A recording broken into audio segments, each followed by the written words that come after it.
What would happen if your organization's IT and OT infrastructure was suddenly disrupted?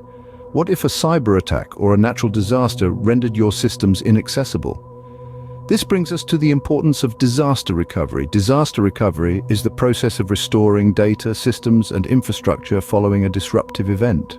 The goal, to minimize downtime, ensure business continuity, and recover production facilities in a timely manner. There are several key components to a robust disaster recovery strategy. First, there are data backups. This involves regularly creating duplicate copies of critical data or system image and storing them in a secure location. Think of it as photocopying important documents and keeping the copies safe, except in this case, the documents are your databases, files, and configurations. Second, we have off-site storage. This means keeping backup copies in a location separate from the primary production facilities and site.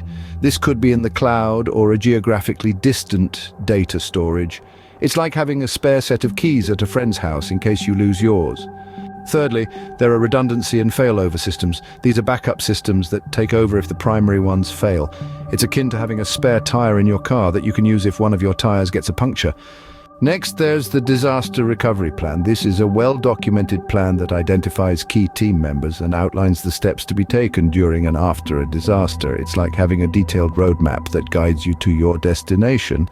Fifth, we have virtualization. This involves creating virtual instances of servers and applications, making it easier to replicate and restore systems quickly. Imagine being able to clone your most critical servers and deploy them rapidly in case of a hardware failure. Sixth, there's incident response. A detailed incident response plan aids in identifying, containing, and mitigating the impact of a security incident or cyber attack. Seventh, have communication protocols.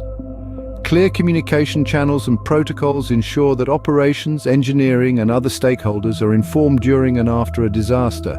Think of it as a dedicated hotline that keeps everyone in the loop. Finally, there's training, testing, and auditing. Regularly testing the disaster recovery plan by running drills and conducting audits help identify weaknesses and areas for improvement. It's like rehearsing for a play to ensure a flawless performance. In summary, disaster recovery involves a systematic approach to mitigating the impact of unexpected events on an organization's IT and OT infrastructure and data. By implementing these measures, organizations can enhance their resilience to various disruptions, ensuring a prompt and effective recovery of production facilities in the face of unforeseen events.